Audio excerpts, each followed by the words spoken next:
بسم الله الرحمن الرحيم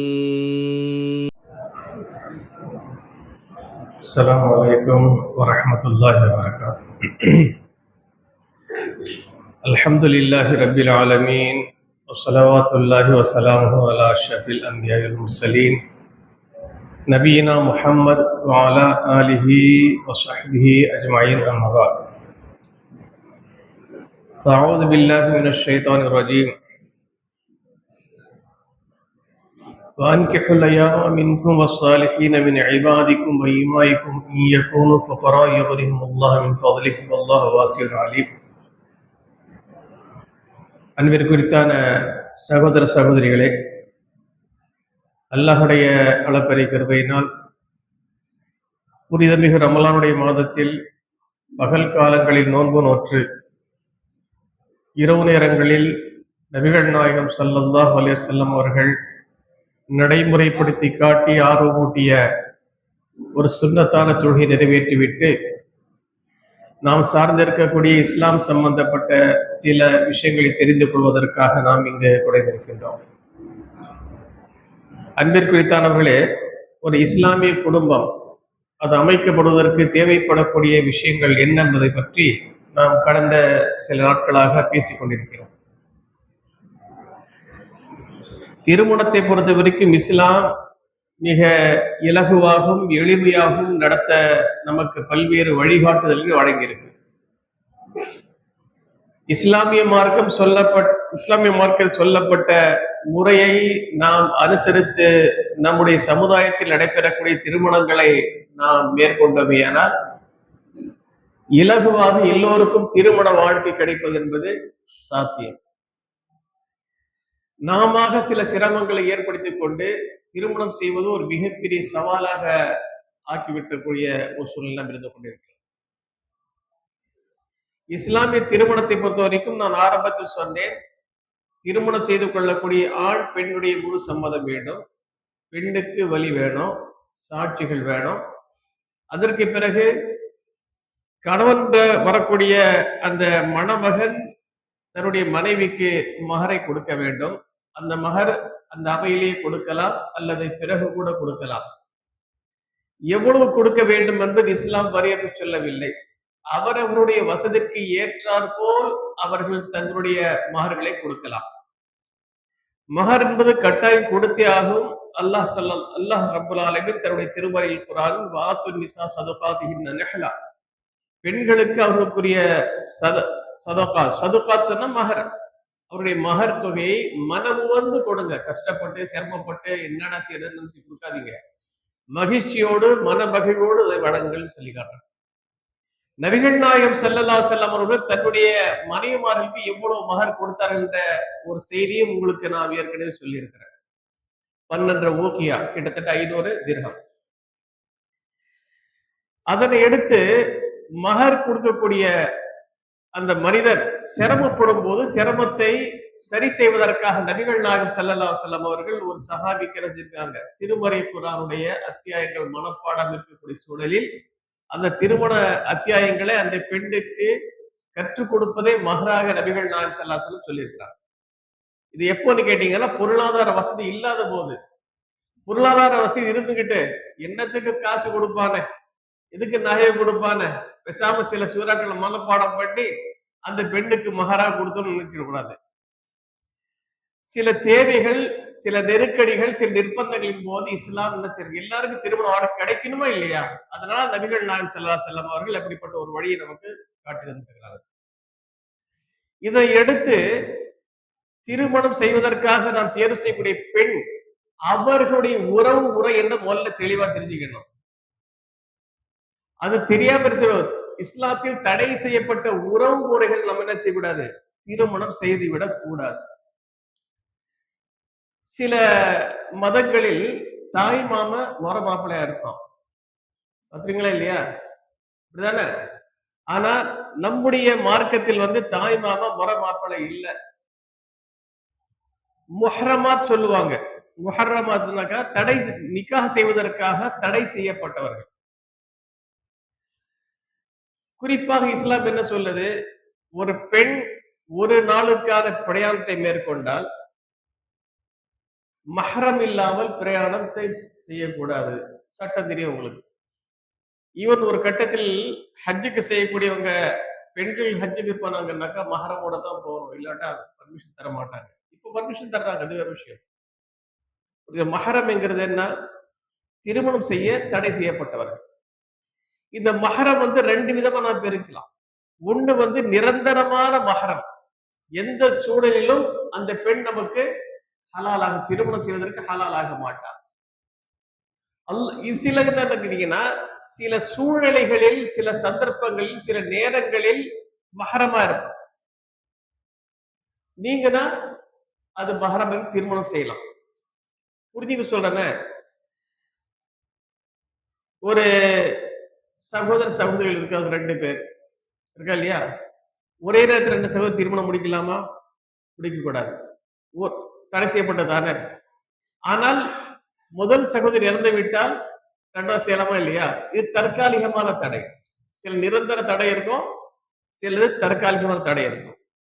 அல்லாஹ் ரப்பல் ஆலமீன் சூரத்து நிசா என்ற அந்த 4 அத்தியாயத்தில் தெளிவாகவே அந்த யாரெல்லாம் திருமணம் செய்து கொள்ளக்கூடாத ஒரு பட்டியலே தர்றாங்க.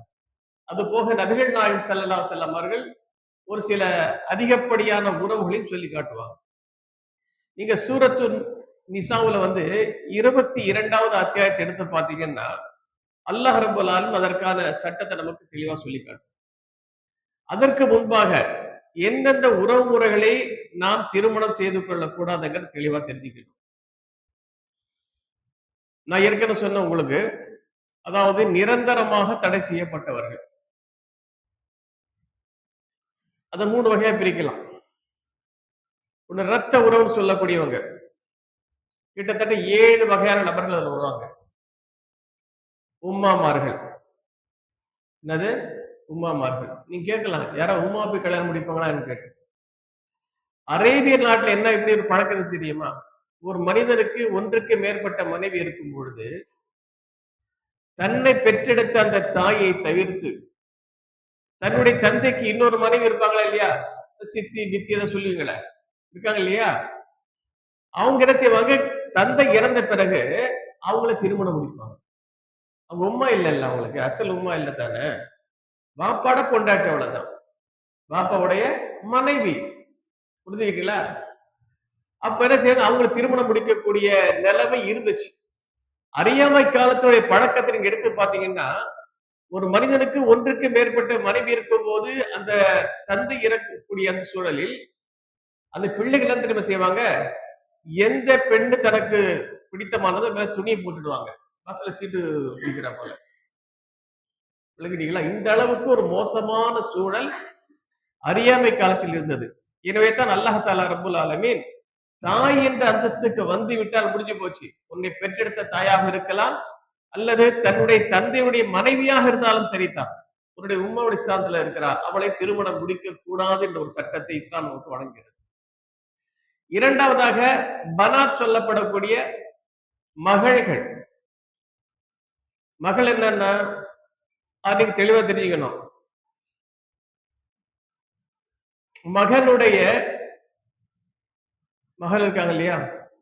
மகனுடைய மகள் அதுவாக இருந்தாலும் சரிதான், அல்லது மகளுடைய மகள், மகனுடைய மகள், மகனுடைய மகள், மகனுடைய மகள், இப்படி இருந்தாலும் அந்த பெண்களை என்ன செய்யக்கூடாது?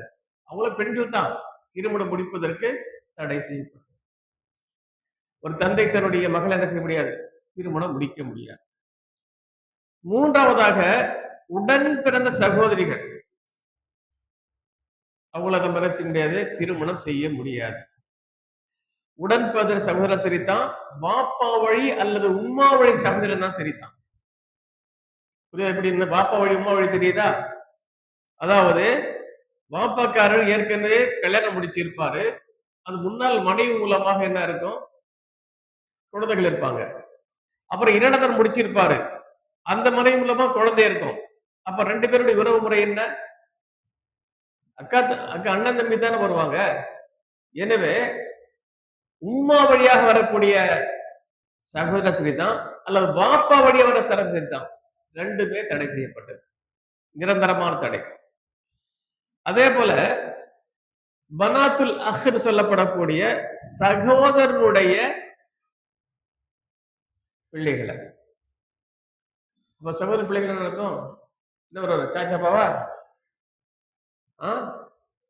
அப்படிதான் வருவாங்க. கூட பிறந்த இதுல இதுல ஒரு நல்ல பாயிண்ட் நல்லா புரிஞ்சுக்கணும். கொஞ்சம் குழப்பமா இருக்கும் உங்களுக்கு. அதாவது கூட பிறந்த சகோதரன் அந்த சகோதரனின் மகள் என்ன செய்ய முடியாது? முடிக்க முடியாது. ஆனால் கூட பிறந்த சகோதரன் இல்ல, வாப்பா வெவ்வேறுன்னா முடிக்கலாம். இது என்னடா குழப்பமா இருக்குன்னு நினைக்காதீங்க. அதுக்கு நான் உதாரணம் சொல்றேன். ரசூல் ஸல்லல்லாஹு அலைஹி வஸல்லம் அவர்கள் யாருடைய மகன்? அப்துல்லாவுடைய மகன். அப்துல்லா யாருக்கு மகன்? அப்துல் முத்தலிப் மகன். அப்துல் முத்தலிப் மகன் தான் அப்துல்லா. அப்துல்லா மகன் தான் ரசூல் ஸல்லல்லாஹு அலைஹி வஸல்லம் அவர்கள். சரி வாங்க. அலி இப்னு அபி தாலிப் இருக்காங்க இல்லையா? அவருடைய வாப்பா யாரு? அபு தாலிப். உங்க வாப்பா யாரு? அபு தாலிப் வாப்பா யாரு? அப்துல் முத்தலிப். புரியலையா? குழப்பமா இருக்கா? அப்துல் முத்தலிப் பாட்டனார். அப்துல் முத்தலிப் இருக்கு இல்லையா? அவருக்கு அப்துல்லான்னு ஒரு பிள்ளை இருக்கு, அபு தாலிப் பிள்ளை இருக்கு. அப்துல்லாவுடைய பிள்ளை யாரு? நபிகள் நாயகம் ஸல்லல்லாஹு அலைஹி வஸல்லம் அவர்கள். அபு தாலிபுடைய பிள்ளை யாரு? அலி அவர்கள். அப்போ அலியும் ரசூல் ஸல்லல்லாஹு அலைஹி வஸல்லம் அவர்கள் அண்ணன் தம்பி தானே, செவத்தானே வர்றாங்க. ரசூல் ஸல்லல்லாஹு அலைஹி வஸல்லமுடைய மகள் இருக்கவங்க ஃபாத்திமா. அவங்க ஃபாத்திமா அலிக்கு என்ன உறவு வேணும்? மகள் தானே வரணும். கல்யாணம் முடிச்சாங்களா? எப்படி கல்யாணம் முடிச்சாங்க அப்படி கேட்டீங்கன்னா, அந்த ட்ராக் ஆண்கள் இருக்காங்க இல்லையா, அந்த ஆண்கள் ட்ராக் மாறுது. ஒரே தந்தைக்குள்ள சகோதரர் இருக்கான் பாத்தீங்களா, அந்த சகோதரனுடைய பிள்ளைகளை மனம் முடிக்க முடியாது. அதாவது கூட பிறந்த சகோதரருடைய, அதாவது உங்க பிள்ளைக்கு சின்னப்பா பெரியப்பா வருவாங்களா இல்லையா, கூட பிறந்தவருடைய பிள்ளைகளை மனம் முடிக்க முடியாது. ஆனால் வாப்பா வெவ்வேறு இருக்கிறாங்க, அவங்க வாப்பா வெவ்வேறா இருக்கும் போது அந்த குழந்தைகளை மனம் முடிக்கலாம், தப்பே கிடையாது. அதுதான் நடந்திருக்கு. ரசூல் ஸல்லல்லாஹு அலைஹி வஸல்லம் அவருடைய மகள் ஃபாத்திமா. ஆக்சுவல் அலிக்கு நீங்க உறவுமுறை இருந்து மகளுங்கிற அந்தஸ்துலாம் வரும். ஆனால் இவங்க வாப்பா வேற. யார்? ரசூல் ஸல்லல்லாஹு அலைஹி வஸல்லம் வாப்பா வேற, அலி இப்னு அபி தாலிபுடைய வாப்பா வேற. ஆனா ரெண்டு பேருடைய வாப்பா ஒண்ணுதான், அப்துல் முத்தலிப். நல்லா புரிஞ்சுக்கணும். குடும்பமா இருக்கா? புரியுதா இல்லையா? அப்துல் முத்தலிப் ஒரு தந்தை தான். அவருடைய பிள்ளைகள் தான் யாரு? அப்துல்லா, அபு தாலிப். அவருடைய பிள்ளை தான் அப்துல்லாவுடைய பிள்ளை யாரு? முகமது ஸல்லல்லாஹு அலைஹி வஸல்லம் அவர்கள். அபு தாலிப் பிள்ளை யாரு? அலி. அப்போ ரசூல் ஸல்லல்லாஹு அலைஹி வஸல்லமுடைய மகள் ஃபாத்திமா யார் மனம் முடிக்கிறா? அலி இப்னு அபி தாலிப் மனம் முடிக்கிறாங்க. புரிஞ்சுக்கிட்டீங்களா? அப்ப நமக்கு சொல்லப்பட்ட சட்டம் என்னன்னு கேட்டீங்கன்னா, சகோதரனுடைய பிள்ளைகளை மனம் முடிக்க கூடாதுன்னு சொன்னா கூட பிறந்த சகோதரா இருக்கணும், வாப்பா ஒண்ணா. ட்ராக் மாறி போச்சுன்னா என்ன செய்யலாம்? மனம் முடிக்கிறதுக்கு தான் நான் உங்களுக்கு என்ன செஞ்சேன், ஒரு உதாரணத்தை சொல்லிக்கிறேன். அதனை எடுத்து தடை செய்யப்பட்ட உறவுகள் என்னன்னு கேட்டீங்கன்னா, பனாத்துல் உஹ்த், சகோதரனுடைய பிள்ளைகளை. தாய்மாமன் வருவானா இல்லையா? தாய்மாமன் தானே. சகோதர பிள்ளைகள் யாரு? தாய்மாமன் உறவு. அது இஸ்லாம் தடை செய்யப்பட்டிருக்கு. அதனை அடுத்து அல் அம்மா சொல்லப்படக்கூடிய வாப்பாவோடு பிறந்த சகோதரி. வாப்பாவோடு பிறந்த சகோதரி என்ன வேணும் உங்களுக்கு? மாமி. அப்ப அந்த மாமி என்ன செய்ய முடியாது? திருமணம் முடிக்க கூடாது. புரிஞ்சுட்டீங்களா? அதே போல உம்மாவோடு பிறந்த சகோதரி நீங்க என்ன செய்வீங்க? உம்மாவோட பிறந்த சகோதரி யாரு? சின்மா. தமிழ்ல ஏகப்பட்ட குழப்பம் இருக்கு. என்னன்னு கேட்டீங்கன்னா, பாப்பாவோட தம்பி யாருங்க? சின்னப்பா. சின்னப்பாவோட பொண்டாட்டி யாரு? சின்மா. உம்மாவோட தங்கச்சி யாரு? சின்மா. எந்த சின்மா? சிக்கலா வரும். சரிதா? ஆனா அரபியில போது கிளீனா இருக்கும்.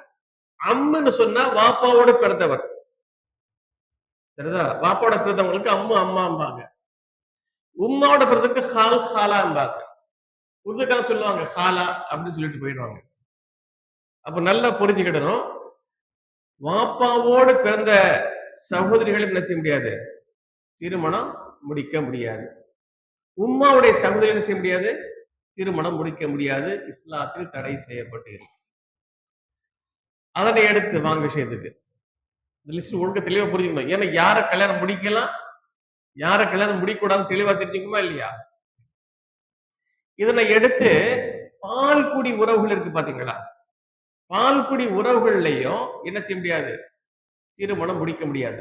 எந்த உறவுகள் ரத்த உறவுல தடை செய்யப்பட்டிருக்கோ அதே உறவுகளுக்கு இங்க தடை செய்யப்படும். பால்குடி சகோதரி யார சொல்லுவீங்க, ஒரே நேரத்துல 2 குழந்தைகள் பால் அருந்தி இருக்கணும், அவங்க பால்குடி சகோதரிகள்.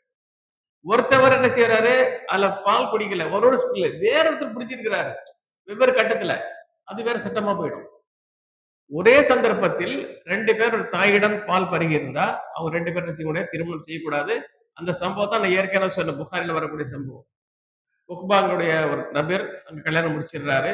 அப்புறம் ஒரு பிரச்சனை வருது. ரசூலுல்லாஹ் கேட்கும்போது கைஃப வகத கீல், இப்படி சொல்லப்பட்ட பிறகு நீ எப்படி கல்யாணம் முடிப்பேன்னு கேட்டாங்களா இல்லையா? அது கூடாது. அதனை எடுத்து நீங்க கவனிச்சீங்கன்னாக்கா சம்பந்தபுரம் இருக்கா இல்லையா, சம்பந்தப்பட்ட சில திருமணங்கள் நம்ம செய்யக்கூடாது. உதாரணத்துக்கு அதுல எப்படி சொன்னாங்கன்னு கேட்டீங்கன்னாக்கா, மனைவியுடைய இருக்கு இல்லையா, ஜௌஜாத்துல் ஆபா, வாப்பாவுடைய மனைவிமார்கள், வாப்பாவுடைய மனைவிமார்கள் அவங்கள முடிக்க கூடாது. அதே போல வந்து மருமகளை மனம் முடிக்க முடியாது, மருமகளை மனம் முடிக்க முடியாது. இது கொஞ்சம் சட்டம் தெளிவா புரிஞ்சுக்கிடுங்க. தனக்கு பிறந்த மகன், அந்த மகனுக்கு ஒரு திருமணம் நடக்குது. அந்த திருமணத்துல வரக்கூடிய அந்த மனைவி பேர் என்ன, மருமகள் தானே. மகனார் அந்த பெண்ணை தலாக் விட்டாலும் கூட, அல்லது மகனார் இறந்து விட்டாலோ இல்ல தலாக் விட்டு விட்டாலோ, அந்த அந்நிய பெண்ணை போயிடுவாளா இல்லையா? அந்த அந்நிய பெண்ணை முன்னாள் மாமனார் திருமணம் முடிக்க கூடாது. சட்டம் புரியுதா? கல்யாணம் முடிக்க கூடாது. பின்னால் ஆயத்திற்கு நான் சொல்லுறதுக்கு நான் வசனங்கள் என்ன சொல்லுவேன், கொடுத்த தப்பு தடை இருக்கு. இதை நீங்க புரிஞ்சுக்கிறதுக்கு இன்னும் ஒரு வழியில சொல்றேன். இப்போ எந்த பெண் தன்னுடைய மகனுக்கு மருமகளாக வருகிறானோ அந்த பெண்ணை தம் மகன் கட்டலன்னு வச்சுங்க, திருமணம் முடிக்கல வச்சுங்க, அந்த பெண்ணை இவர் கட்டலாமா கட்டக்கூடாதா? கட்டலாம் இல்ல? அப்ப கட்டலாம், தாராளமா கட்டலாம். ஏன்? அவன் மருமகளா இல்ல. இப்ப எதனால அந்த ஹராம் வந்து கேட்டீங்கன்னா, மகன் திருமணம் முடிச்ச காரணத்தினால அந்த பெண் ஹராம் ஆயிடுறான். திருமணம் செய்து அந்த பெண்ணை தலாக் விட்டு விட்டால் கூட என்ன செய்ய முடியாது, நிக்காஹ் செய்ய முடியாது. முன்னாள் மருமகள், உங்களோட பாஷை சொன்னா முன்னாள் மருமகளை கூட செய்ய முடியாது, திருமணம் செய்ய கூடாது. எந்த பிள்ளைகள் தனக்கு பிறந்த பிள்ளைகளுடைய. ஆனா அதே சமயத்துல அடாப்ஷன் இருந்துச்சுன்னு வச்சுங்களேன், தத்தெடுத்த பிள்ளைகள் இருக்கா வச்சுங்களேன், அவர்களுடைய பிள்ளை அவங்க வந்து அந்த மனைவியை தலாக் போட்டுட்டா தாராளமா என்ன செய்யலாம், இவரு மனம் முடிக்கல. அதுதான் ஜைனபுடைய சம்பவம். சூரத்துல் அஹ்ஸாப்ல சொல்லப்படுதா இல்லையா? ஜைனப் அவர்கள் முதல்ல செய்யறாங்க, ஜெயிதுக்கு வாக்கப்படுறாங்க. ஜெயிது யாரு? ரசூலுல்லாஹி ஸல்லல்லாஹு அலைஹி வஸல்லம் வளர்ப்பு மகன்.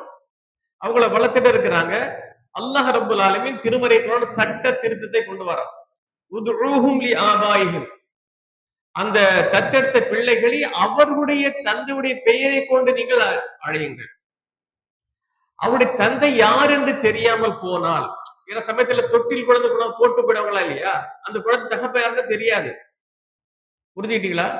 அப்ப அப்படிப்பட்ட அல்லாஹ் குர்ஆன் சொல்லி காட்டான், அவருடைய தந்தை யார் என்று உங்களுக்கு தெரியாமல் போனால் அவர்கள் உங்களை மகன் அல்ல, உங்களுடைய சகோதரராக இருப்பார். சட்டம் புரியுதா உங்களுக்கு? இஸ்லாத்தை பொறுத்த வரைக்கும் அடாப்ஷன் இருக்கு பாருங்க, அதை அனுமதித்தாலும் சரிதா, தன்னுடைய சொந்த மகனாக அவரை எடுத்துக்கொள்ள முடியாது. அவருக்கு வாரிசு சட்டத்துல இடமே இல்லை. அவருக்கு என்ன வாரிசு சட்டத்துல இடமே இல்லை. சில என்ன செய்வாங்க, பிறோட குழந்தை எடுத்து வளர்ப்பாங்க. தன்னுடைய குழந்தையோட பிள்ளையோ தன்னுடைய மற்ற நாத்தனோட பிள்ளைய எடுத்து வளர்க்குற பழக்கம் இருக்கு. ஆம்பளை பிள்ளை எல்லாம் பொம்பளை பிள்ளை எடுத்து வச்சுப்பாங்க, பொம்பளை பிள்ளைல ஒரு ஆம்பளை பிள்ளை எடுத்து வளர்க்குற பழக்கம் இருக்கு. இருந்தாலும் அந்த குழந்தைக்கு வளர்க்கக்கூடியவருடைய பங்கே கிடையாது. அப்ப அவங்க ரொம்ப உஷாரா இருக்கணும். அந்த வளர்க்கக்கூடிய பெற்றோர்கள் நல்ல ஒரு வசதியோடு இருந்தாங்கன்னா, தனக்கு பிறகு இந்த குழந்தைக்கு எதுவுமே நம்மள நம்பி வந்த குழந்தை, நம்ம நம்பி வந்த புள்ள, இந்த புள்ளைக்கு சொத்துல பங்கெல்லாம் போயிடுமா இல்லையா? அஸ்பர் இஸ்லாமிக் லா. அப்ப என்ன செய்யணும்? ஜீவிய காலத்துல அந்த குழந்தைக்கு ஏதாவது சொத்து எழுதி வச்சுன்னா அதுல வசிய செஞ்சிடணும். இல்லாவிட்டா ஒருபோதும் வாரிசுல அவங்களுக்கு ஒரு பைசா கூட கிடைக்காது. புரிஞ்சுக்கிட்டீங்களா? ரொம்ப கவனமா இருக்கணும். இந்த வாரிசுரிமை சட்டத்துல நிறைய விஷயங்கள் இருக்குங்க. ஒரு மனிதனுக்கு ஒரு 4 குழந்தைகள் வச்சாங்க, 4 ஆம்பளை பிள்ளை வச்சுங்களேன். ஒரு பையன் இறந்துட்டா, அந்த இறந்த பையனுக்கு மனைவி இருக்கலாம், பிள்ளைகள் இருக்கலாம். பாப்பாக்கு முன்னால் இறந்துடுறாரு அவரு. இறந்துட்டாருன்னாக்கா, அந்த மனைவிக்கும் அந்த பிள்ளைகளுக்கும் சொத்துல பங்கு போகாது. போகாது. அதான் வாரிசுரிமை சட்டங்கிறது ரொம்ப நுணுக்கமான பல விஷயங்கள் இருக்கு. அதனால தான் போர்டு அழகா உங்களுக்கு வழக்கம் எந்தெந்த இதுல தடை செய்யப்படுவாங்க. அப்ப அவங்க என்ன தெரியுமா செய்யணும்? ஒருத்தர் வாரிசாக வர வேண்டுமானால் யார் நம்மளை வாரிசாக்குறாரோ அவர் உயிரோட இருக்கணும். அவர் இறந்துட்டார் கணக்கு இல்ல 3 கணக்கு தான் கணக்கு போடுவாங்க. சபரில்லாத என்ன போன போது நம்ம தம்பி தானே அண்ணன் தானே சரி கொடுத்தா அண்ணி தானே மைனி தானே கொடுத்தாலும் உண்டு தவிர நீங்க நீதிமன்றத்துக்கு போயோ இஸ்லாமிய சட்டத்தின்படி உங்களுக்கு எந்த விதமான சொத்துல பங்கு வராது. அப்ப என்ன செய்யணும்? அந்த அப்படிப்பட்ட தகப்பன் என்ன செய்யணும்னு கேட்டீங்கன்னா, தன்னுடைய ஒரு மகன் இறந்துட்டான் அல்ல ஒரு மகளே இறந்துட்டா, மகனோ மகளோ இறந்துட்டா. அப்படி இருக்கும்போது அந்த பிள்ளைகள் பின்னால அவங்க சொத்திலாம் போயிடும்போது அவங்க அவங்களுக்கு ஏதாவது எழுதி வச்சிருங்க ஜீவிய காலத்துல. நல்லா புரிஞ்சுக்கிடுங்க. அதிலும் குறிப்பாக பொம்பளை பிள்ளையா வச்சிருக்காங்க பாத்தீங்களா, ஆம்பளை பிள்ளை எல்லாம் அவங்க ரொம்பவே அலர்ட்டா இருக்கணும். இந்த சமுதாயம் என்ன செய்யுது கேட்டீங்கன்னா, ஆம்பளை பிள்ளை இருந்தா சொத்து வெளியே போகாது, பொம்பளை பிள்ளை இருந்தா சொத்து வெளியே போவோம். எங்க போவோம்? பாப்பாவோடைய தம்பிமார்கள் நானம்மார்கள் எல்லாமே வருவாங்க, அவங்களுடைய பிள்ளைகள்லாம் வருவாங்க சொத்துக்கு. எதுக்கு வர்றாங்களா இல்லையா, சொத்துக்கு மட்டும் வந்துருவாங்க. ரொம்ப கவனமா இருக்கணும். இப்படி அதை டேலி பண்ணுங்கிறத ரொம்ப கவனமா செஞ்சுக்கணும். அப்ப நல்லா கவனிங்க. வளர்ப்பு மகனாக இருந்தால் அந்த வளர்ப்பு மகன் அந்த பெண்ணை தலாக் விட்டு விட்டாலோ அல்ல வளர்ப்பு மகன் இறந்து விட்டாலோ அந்த பெண் என்ன செய்யலாம்? மருமகளை இவர் கல்யாணம் முடிக்கலாம். அதான் ஜெயினபுடைய விஷயத்துல நடந்த விஷயம். நபிகள் நாயகம் ஸல்லல்லாஹு அலைஹி வஸல்லம் அவர்கள் ஜெயித என்ன செய்யறாங்க? ஹதீஜா ரலியல்லாஹு அன்ஹா வாங்கிக்கிறாங்க. ரசூல் ஸல்லல்லாஹு அலைஹி வஸல்லம் அவர்கள் ஹதீஜா ரலியல்லாஹு திருமணம் முடிப்பதற்கு முன்பாகவே ஜெயித் ஹதீஜா வீட்டுல இருந்திருக்காங்க. நல்லா புரிஞ்சுக்கணும். அப்ப ரசூல் ஸல்லல்லாஹு அலைஹி வஸல்லம் கல்யாணம் முடிச்ச பிறகு ஜெயித பாக்குற ஜெயிதுக்கு எப்படி ஹதீஜா கிடைச்சாங்கன்னு கேட்டீங்கன்னா, அவருடைய மாமா ஹக்கீம் இப்னு ஹிஸாம் கூடயர் கொடுக்குறாரு. பஜார்ல இருந்து வாங்கிட்டு அந்த ஜெயித கொடுத்துடுறாங்க. நீ வச்சுக்கோ, நீ வளர்த்துக்கோன்னு. ரசூல் ஸல்லல்லாஹு திருமணம் வந்த பிறகு பாக்குறாங்க, பையன் நல்ல பையனா இருக்கிறான். ஆக்சுவல் ஜெயித் உண்மையிலேயே அடிமை அல்ல, அடிமை இல்ல. இஸ்லாத்தில் 3 நிலைகள் அடிமைத்தனம் வந்துச்சுங்க. அடிமை எங்க அடிமை தெரியுமா தெரியாது உங்களுக்கு? குர்ஆன்ல சொல்லப்பட்ட அடிமை அடிமைங்கிறாங்க இல்லையா? இந்த அடிமை என்பது 3 நிலைகள்ல வந்துச்சு. ஒண்ணு, போர்க்களத்தில் கைதாகி அடிமையா வருவாங்க. கைதிகள் இருக்காங்க இல்லையா, அவங்க தான் அடிமையா வருவாங்க. ஒண்ணு. 2வது, அடிமைகளுக்கு பிறக்கூடிய குழந்தைகள் அடிமைகள் தான். புரிஞ்சுக்கிட்டீங்களா? 3வது கேட்டீங்கன்னா, அவன் அடிமை இல்ல, சரிதா? அடிமைக்கு பிறக்கம் இல்ல, சுதந்திரமானவன் தான். என்ன செய்வாங்கன்னா, கடத்தி கொண்டு அடிமையை வித்துருவாங்க. யூசுப் அலைஹிஸ்ஸலாம் கொண்டு கடத்தி வித்தாங்களா இல்லையா? அதே போலதான் என்ன செய்யணும், ஜெயித கடத்திட்டு மக்காவுடைய பஜார்ல வித்துடுறாங்க. அந்த அவருக்கு என்ன செய்யறது, ஹதியாரங்களுடைய சொந்தக்காரர் வாங்கி அவங்க கொடுக்குறாங்க. இப்படிதான் வந்தது ஜெயிதுடைய விஷயம். குர்ஆன்ல ஒரு சஹாபியுடைய பேர் இடம் பெறுதுன்னா ஜெயிதுடைய பேர் மட்டும்தான், வேற எந்த சஹாபியுடைய பேரும் இல்ல. புரிஞ்சுக்கிட்டீங்களா? அப்ப என்ன ஆகுது, ரசூல் ஸல்லல்லாஹு அலைஹி வஸல்லம் ஜெயித பார்த்து தன்னுடைய கண்ட்ரோல்ல எடுத்துக்கிட்டு ஹதீஜா மாதிரி கேக்குறாங்க, இந்த பிள்ளைய என்கிட்ட கொடுத்துருங்க, நான் அதை பாக்குறேன். இதுல என்ன சட்டம் தெரியுமா? பொண்டாட்டி சொத்துல புருஷனுக்கு எந்த ரைட்ஸ் இல்ல, கேட்டுதான் வாங்கணும். புரியுதா? நாம என்ன நினைக்கிறோம், கல்யாணம் முடிச்சு கொடுத்துட்டா அந்த பிள்ளையும் பிள்ளைக்கு சொத்தும் எல்லா மாப்பிள்ளைக்கு சொந்தம், அவன் விக்கலாம் வாங்கலாம் இதெல்லாம் செய்யலாம், யாரும் கேட்க கூடாங்க. அந்த மாதிரிலாம் கிடையாது. அவளுக்குரிய சொத்து அவளுக்கு தான், அவளுடைய பர்மிஷன் இல்லாம கூட எடுக்கக்கூடாது. ஆனா அதே சமயத்துல கணவனுடைய சொத்துல இவளுக்கு பங்கு இருக்கு, ஒழுக்க தரவட்ட என்ன செய்யலாம், தெரியாமலே பாக்கெட்ல இருந்து உருவலாம். சட்டம் அப்படிதான் சொல்லுது.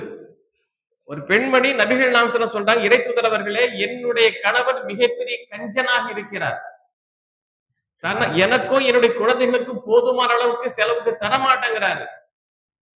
அவருக்கு தெரியாம எடுத்தாதான் உண்டு, இல்லாவிட்டா தரமாட்டாங்கும் போது இப்படி எடுக்கலாமான்னு கேட்கிறார். கணவனுக்கு தெரியாமலேயே கணவனுடைய பொருளை எடுக்கலாமான்னு கேட்கும் போது நபிகள் நாயகம் ஸல்லல்லாஹு சொல்றாங்க, "குதி மா யக்ஃபீகி வ வலதிகி பில் மஅரூஃப்." இந்த பாரு, உனக்கும் உன்னுடைய குழந்தைகளுக்கும் தேவையான அளவுக்கு எடுத்துக்கோ. புரியுதுங்களா? ஏன் ரசூல் அப்படி சொல்றாங்க கேட்டீங்கன்னா, ஒவ்வொரு ஊருக்கும் ஒரு தேவை இருக்கும். சென்னையில வாழக்கூடியவங்களுக்கும் சில ஒரு மாதிரியா இருக்கும். பரங்கிப்பட்டு வாழ சில ஒரு மாதிரி இருக்கும் இல்லையா? அது ரசூலா சொல்றாங்க, எவ்வளவு தேவைப்படுமோ இந்த ஊர்ல, இந்த இடத்துல, இந்த குடும்பத்துக்கு எவ்வளவு தேவைப்படுமோ அந்த அளவுக்கு எடுத்துக்க. கணவனுடைய கவனத்துக்கு இல்லாமலே எடுத்துக்கலாம். தப்பே கிடையாது. ஆனா மனைவியுடைய கவனம் இல்லாம இவரு பீரோவ திறந்து எடுக்க முடியாது. அல்மாரி திறந்து எடுக்க முடியாது. சட்டை அடகு இருக்காது. புரிஞ்சுக்கிட்டீங்களா? பர்மிஷன் வாங்கணும். அப்ப எந்த அளவுக்கு ரைட்ஸ் இஸ்லாம் குடுத்திருக்கு பாருங்க பெண்களுக்கு. அப்படிப்பட்ட பெண்கள தான் போட்டு படாத பாடுபடுத்திட்டு இருக்கு இந்த சமுதாயம். திருமணத்தின் பேர்லயும், அதுல இதுல போட்டு படாத பாடுபடுத்துறாங்களா இல்லையா? அப்ப ரசூல் ஸல்லல்லாஹு அலைஹி வஸல்லம் அவர்கள் ஸைத் அவர்கள கதியல் கேட்டு வாங்கி தன் வளர்த்துட்டே வர்றாங்க. அப்ப என்ன செய்றாங்க? ஒரு பையன் சரி அவருக்கு திருமணம் முடிச்சு வைக்கலாம்னு சொல்லிட்டு ஸைனப் பின்த் ஜஹஷ் ரலியல்லாஹு அன்ஹா அவர்கள் என்ன செய்றாங்க? அவங்க உயர்ந்த ஃபேமிலி, நல்லா படிக்கும். ஒரு உயர்ந்த குறைஷ் ஃபேமிலி அவங்க. அவங்களுக்கு ஆக்சுவல் என்ன விருப்பம் இல்ல. இருந்தாலும் நபிகள் நாயகம் ஸல்லல்லாஹு அலைஹி வஸல்லம் அவர்கள் சொன்ன காரணத்துல ஒத்து என்ன செய்றாங்க? சேர்ந்து வாழ்றாங்க. வாழும்போது 2 பேருக்கும் ஒத்து வரவே இல்ல. ஏன் ஒத்து வரலங்கிறதுக்கு ஒரு காரணம் இருக்கு. அல்லாஹ் தஆலா இதன் மூலமாக ஒரு சட்டத்தை என்ன செய்ய போறான்? மாற்ற போறான். ஒரு காலத்துல தத்தெடுத்த பிள்ளைகள் தன்னுடைய பிள்ளைகளாக பார்க்கப்பட்ட சொத்திலெல்லாம் பங்கு கொடுத்தாங்க. புரிஞ்சுங்களா? அந்த சட்டத்தை அல்லாஹ் உடைக்கிறான். யாரு மூலம் உடைக்கிறான்? ரசூல் ஸல்லல்லாஹு அலைஹி வஸல்லம் மூலம் உடைக்கிறான். ரசூல் ஸல்லல்லாஹு அலைஹி வஸல்லம் அவர்கள் ரொம்ப பயப்படுறாங்க. ஏன் பயப்படுறாங்க? வளர்ப்பு மகன் மருமக தானே. ஒரு ஆள் மருமகளை போய் கல்யாணம் முடிச்சது எவ்வளவு பெரிய அவதூறு சொல்லுவாங்க. அந்த அவதூறுக்கு அஞ்சி நபிகள் நாயகம் ஸல்லல்லாஹு அலைஹி வஸல்லம் அவர்கள் ஸைதுக்கும் ஸைனபுக்கும் இடையில பிரச்சனை வரும் பொழுது ஸைத் சொல்றாங்க, இறை தூதர் அவர்களே, என்னால் சமாளிக்க முடியல, நான் தலாக் கூட போறேன். அல்லாஹ் ஆல்ரெடியே செஞ்சான், ஒரு சட்டத்தை கொண்டு வரணும்னு நினைச்சிட்டு இப்படி ஒரு செட்டப் அல்லாஹ் தஆலா ஏற்பாடு பண்றான். அப்ப ரசூல் ஸல்லல்லாஹு அலைஹி வஸல்லம் அவருக்கு உள்ளூர பயம், இருந்தாலும் விட்டுட்டா நாம கல்யாணம் முடிக்க வேண்டியது வரும். சூரத்துல் அஹ்ஸாப் எடுத்து படிச்சு பாருங்க. வயது தகூலு லில்லதி அன்னமல்லாஹு அலைஹி வ அன்னம்த அலைஹி அம்சிக் அலைஹி ஜௌஜக வத்தகில்லாஹ் வ துஃபி ஃபீ நஃப்ஸிக் மல்லாஹு முப்தி. நீங்க யார் மீது உபகாரம் செய்தீர்களோ அவன்கிட்ட என்ன சொல்றீங்க? உன் பொண்டாட்டி நீ வச்சுக்கோ, விட்டுடாத. உங்க மனசு உள்ள நீங்க தடுக்கிறீங்க. உங்க மனசுல இருக்கிறத நீங்க மறைக்கிறீங்க. சொல்ல மாட்டேங்க, விட்டுடாதப்பா, விட்டுடாதப்பா. ஏன் விட்டா ஏத்துல இருந்து முடிஞ்சிடும். விட்டுடாதே, விட்டுறதாங்கிறாங்க. அது அல்லாஹ் தஆலா உடைச்சு சொல்றான். நீங்க உள்ளத்துல என்ன இருக்குன்னு நமக்கு தெரியும். நீங்க மறைக்கிறீங்க. நீங்க மக்களுக்கா பயப்படுறீங்க? அல்லாஹ்வுக்கு தான் நீங்க பயப்படணுங்கிற அல்லாஹ் தஆலா ஒரு வசனத்தை இறக்கி என்ன செய்றான்? அவங்க 2 பேருக்கும் ஒரு பிரிவு ஏற்படுது. ரசூல் ஸல்லல்லாஹு அலைஹி வஸல்லம் என்ன செய்றாங்க? ஸைனப அவர்களை கல்யாணம் முடிக்கிறாங்க. ஸைனப் 2 ஸைனப் இருக்கிறாங்க. ஸைனப் பின்த் ஜஹஷ், புரியுதுங்களா? இந்த ஸைனப். அந்த ஸைனபுக்கு ஒரு பெரிய பெருமையே இருக்கு. அவங்க சொல்லுவாங்க மற்ற மனைவிமார்கிட்ட, உங்களுடைய திருமணங்கள் எல்லாம் என்ன இருக்கு? உலகத்தில் நடைபெற்றது. என்னுடைய திருமணம் மேல் நடைபெற்றது. ஏன் அல்லாஹ் குர்ஆன் அதான் சொல்லி காட்டுறான். ஃபலம்மா கதா ஸைதுன் மின்ஹா வத்ரன் ஸவ்வஜ்னாகஹா. ஸைத் அவர்கள் தன்னுடைய மனைவியோடு தன்னுடைய தேவைகளை நிறைவேற்றிய போது நாம் அவளை உங்களுக்கு திருமணம் முடித்து வைத்தோம். யார் சொல்றா? அல்லாஹ் சொல்றான். சூரத்துல் அஹ்ஸாப் எடுத்து படிச்சு பாருங்க. அப்ப அவங்களுக்கு ஒரு பெரிய பெருமையா இருந்துச்சு. அப்ப இந்த இடத்துல என்ன இருக்கு? வளர்ப்பு மகனுடைய மனைவிய கணவன் தலாக் விட்டு விட்டாலோ அல்லது அவர் இறந்து விட்டாலோ என்ன செய்யலாம்? முன்னாள் மாமல்ல சொல்றோமா இல்லையா? அவர் திருமணம் முடிக்கலாம். ஆனால் சொந்த பிள்ளைகளுடைய மனைவிய பிள்ளை இறந்து விட்டாலோ தலாக் விட்டாலோ என்ன செய்ய முடியாது? திருமணம் செய்ய முடியாது என்ற ஒரு சட்டத்தை இங்கு நாம் தெளிவாக தெரியும். அதனடுத்து தற்காலிகமாக சில நிக்கா தடைப்படும். அந்த காரணம், அந்த ரீசன் நீங்கிட்ட என்ன செய்யலாம்? கல்யாணம் பண்ணலாம். உதாரணத்துக்கு 2 சகோதரிகளையும் ஒரே இடத்துல திருமணம் முடிக்க கூடாது. அட்டனே முடிக்கிறது. ஒருத்தி இறந்துட்டா உஸ்மான் இப்னு அஃபான் ரலியல்லாஹு அன்ஹு தெரியுமா தெரியாதா? எத்தனாவது கலீஃபா? உஸ்மான் எத்தனாவது ஹலீஃபா? மூணாவது ஹலீஃபா. Abu Bakr, Umar, Usman. நபிகள் நாயகம் ஸல்லல்லாஹு அலைஹி வஸல்லம் முதல்ல ஒருத்தருடைய மகளை என்ன செய்யறாங்க? திருமணம் முடிச்சு விடுறாங்க. அவங்க இறந்த பிறகு இன்னொரு மகளை திருமணம் முடிச்சு கொடுக்குறாங்க. ஒரே நேரத்தில் தான் திருமணம் முடிக்க கூடாதுன்னு தவிர, அவங்க இறந்துட்டாலும் என்ன செய்யலாம்? அடுத்தவங்க செய்யலாம். ஆனா சில மதங்கள் என்ன திரும்ப செய்வாங்க? ஒரு சகோதரி கல்யாணம் முடிச்சு கொடுப்பாங்க. அவளுக்கு திருமணமாகி குழந்தை இல்லாவிட்டா தங்கத்தையும் சேர்த்து கட்டி கொடுத்துருவாங்க. பை ஒன் கெட் ஒன் ஃப்ரீங்கிறா போல. அது இஸ்லாத்துல கிடையாது. புரிஞ்சுக்கிட்டீங்களா? அந்த சகோதரி இறந்து விட்டால் அவனுடைய சிஸ்டர் என்ன செய்யலாம்? தாராளமாக திருமணம் முடிக்கலாம். இஸ்லாம் அனுமதிக்கிறது. நபிகள் நாயகம் ஸல்லல்லாஹு அலைஹி வஸல்லம் அவர்கள் அப்படி செஞ்சு காட்டியிருக்கிறார். அடுத்ததாக எந்த தடையும் இல்லை, முஹர்ரம் இல்ல. எப்படின்னாக்க அவங்களுக்கு மாமியாரோ அல்லது மகளோ இந்த மாதிரி இல்ல, கல்யாணம் முடிக்கக்கூடிய பெண்ணு தான். ஆனால் சில நிலைகளில் அவளை திருமணம் முடிப்பது ஹராம் ஆயிடும். அது எப்படின்னு கேட்டீங்கன்னா, ஆண்கள் அதிகப்படி எத்தனை கல்யாணம் முடிக்கலாம்? 4. 5வது முடிச்சா ஹராம். புரியுதா உங்களுக்கு? 5வது முடிச்சா ஆக்சுவல் அந்த பெண் ஹராமா இல்ல. இந்த 4 மனைவிமார்ல ஒரு முறை தலா கொடுத்தாச்சுங்களா, அதுல இறந்து போயிட்டா அவளை முடிக்கலாம், முடிக்க முடியாதா? இதெல்லாம் தற்காலிகமான தடைகள். இதெல்லாம் சில விஷயங்கள் தற்காலிகமா இருக்கும். அதே போல கணவன் உள்ள பெண்களை மனம் முடிக்க கூடாது. கணவன் உள்ள பெண்களை வல் முஹ்சனாத்து மினல் முஃமினாத் சொல்லி காட்டுறான். மூமினான திருமணமான பெண்களை நீங்க மனம் முடிக்காதீங்க. என்ன அர்த்தம்? திருமணமாகி கணவர் இருக்கிறாரு, அந்த பெண்ணை என்ன செய்ய முடியாது? கல்யாணம் முடிக்க முடியாது. புரியுதுங்களா? எப்ப முடிக்கலாம் அவரு? அந்த பெண்ணை கணவர் தலாக் விட்டு விட்டாலோ அல்ல அந்த கண்ணை நிறந்து விட்டாலோ அந்த பெண்ணை மனம் முடிக்கலாம். ஒரு பெண் தன்னுடைய கணவனோடு வாழும் போது இன்னொருத்தர் இந்த பெண்ணை போய் என்ன செய்ய திருமணம் முடிக்க இயலாது. ஆனா ஆண்கள் தரப்புல ஒருத்தர் ஒரு பெண்ணை கணவன் முடிச்சிருக்கிறான், அவன் ஒரு பெண்ணுக்கு கணவனா இருக்கிறான், இன்னொரு பெண்ணு கல்யாணம் முடிக்கலாமா? அது ஏன் ஆண்களுக்கு ஏன் அந்த சட்டம் சொல்லப்பட்டது, பெண்களுக்கு சட்டம் தனி விஷயம். அதனால அந்த சப்ஜெக்ட்ல உள்ள போர்ல. அதன் அடுத்ததாக என்னன்னு கேட்டீங்கன்னா, உங்களுக்கு நல்லாவே தெரியும், 3 தலாக் விடப்பட்ட பெண், சரிங்களா? 3 தலாக் விடப்பட்ட பெண் அப்படி இதா முடிகிறவன் கல்யாணம் முடிக்கல. தானே? தலாக் விடப்பட்டா அந்த பெண்ணை மனம் முடிக்க முடியுமா? முடிக்க எது வரைக்கும்? அவருடைய இதா முடிவடையணும். அப்போதான் நம்ம என்ன செய்ய முடியும்? அந்த பெண்ணை திருமணம் செய்ய முடியும். அடுத்தாக தெரியும், முஸ்லிம் அல்லாத பெண், முஷ்ரிகா, காஃபிரா, அவங்களுக்கு திருமணம் முடிக்க முடியாது. அல்லாஹ் தஆலா குர்ஆன் சூரத்துல் மும்தஹின சொல்லி காட்டுறான், லாஹுன்ன ஹில்லுல் லஹு வலஹும் யஹில்லுன லஹுன்ன. நபிகள் நாயகம் ஸல்லல்லாஹு அலைஹி வஸல்லம் அவர்கள் மக்காவில இருந்து மதீனாவுக்கு வந்த பிறகு மக்காவில் இருக்கக்கூடிய சில பெண்கள் இஸ்லாத்தை ஏற்றுக்கொண்டு மதீனாவுக்கு வந்துடுறாங்க. ஆனா கணவன்மார்கள் காஃபிரா இருக்கிறாங்க. புரிஞ்சுக்கிட்டீங்களா? கணவன்மார்கள் காஃபிரா இருக்கிறாங்க. சில ஆண்கள் வந்துடுறாங்க, மனைவி காஃபிரா இருக்கிறாங்க. புரிஞ்சுக்கிட்டீங்களா? அப்போ அல்லாஹ் ரப்பல் ஆலமீன் சூரத்துல் மும்தஹினங்கிற அத்தியாயத்துல இந்த மாதிரி பெண்கள் ஹிஜ்ரத் செய்து வந்தால் அவங்க நீங்க என்ன சோதிச்சு பாருங்க. சோதிச்சு பார்த்து முஸ்லிம்களா இருந்தா திருப்பி அந்த காஃபிர்கள்ட்ட நீங்க மனைவியாக அனுப்பாதீங்க. லாஹுன்ன ஹில்லுல் லஹு வலஹும் யஹில்லுன லஹுன்ன. அவர்கள் இவர்களுக்கு ஹலால் இல்லை, இவர்கள் அவர்களுக்கு ஹலால் இல்லை என்ற ஒரு தெளிவான சட்டத்தை அல்லாஹ் ரப்பல் ஆலமீன் திருமறை குர்ஆன் நமக்கு சொல்லி காட்டுறார். எனவே முஷ்ரிக் என்ன செய்ய முடியாது? திருமணம் முடிக்க முடியாது. அது போக 3வது எடுக்குனாக்க சில காரணங்களால் தற்காலிகமா என்ன செய்ய மாட்டாங்க? திருமணம் முடிக்க மாட்டாங்க. உதாரணத்துக்கு இஹ்ராம் கட்டியிருக்கக்கூடிய நிலையில திருமணம் முடிக்க கூடாது. அந்த பெண் ஹலால் தான், அந்த ஆண் ஹலால் தான். ஆனா இஹ்ராம் நிலையில அந்த இஹ்ராம் நிலையில இருக்கிற வரைக்கும் என்ன செய்ய முடியாது? திருமணம் முடிக்க கூடாது. அந்த இஹ்ராம்ல இருந்து வெளியே வந்துடணும். வெளியே வந்த பிறகுதான் என்ன செய்ய முடியும்? திருமணம் முடிக்க முடியும். மைமூனா ரலியல்லாஹு அன்ஹா, ரசூலுல்லாஹி ஸல்லல்லாஹு அலைஹி வஸல்லம் மனைவி.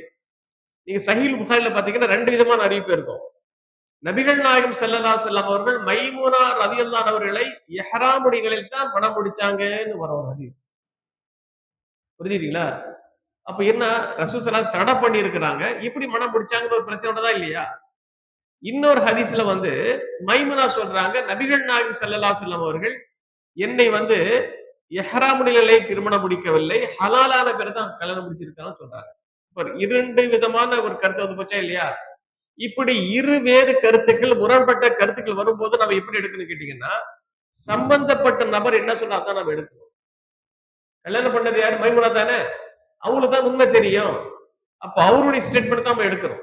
இந்த மாதிரி ஹதீஸ்கள் இப்படித்தான். 2 முரண்பட்ட ஹதீஸ் வரும்போது சம்பந்தப்பட்ட நிகழ்ச்சியில் யார் இருந்தாரோ அவருடைய சட்டத்தை நம்ம எடுக்கிறோம்.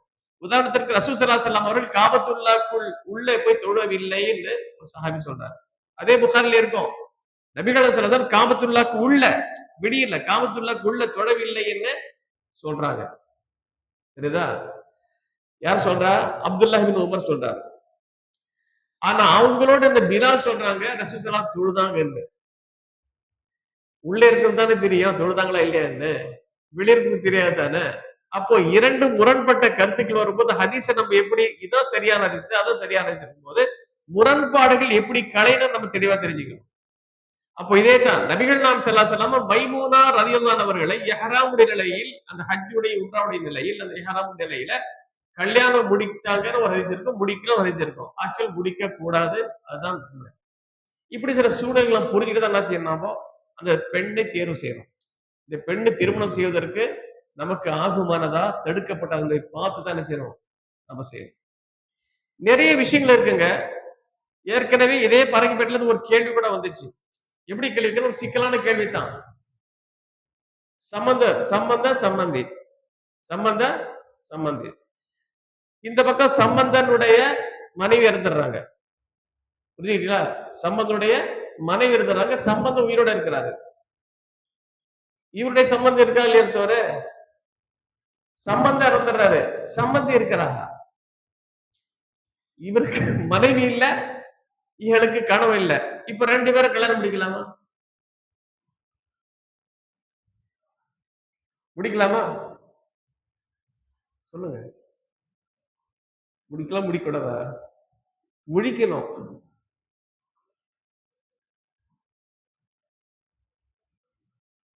இதுல என்ன தெரியுமா? முடிக்கலாம்னு சொல்லி வச்சுங்களேன், ஏற்கனவே இவருடைய மகள வாழ்ந்துட்டு இருப்பாங்க. கணவன் மனைவியா. இவளுக்கு துணை இல்ல, அவருக்கு துணை இல்லைங்கும் போது ஏன் நம்ம 2 பேரும் தனியா இருப்பானே? நம்ம கல்யாணம் முடிச்சுக்கலாம்ல. இது கூடுமா கூடாதா என்பது ஒரு மிகப்பெரிய சிக்கலான ஒரு விஷயம். அதற்கான விடையை நான் இப்ப தர மாட்டேன்.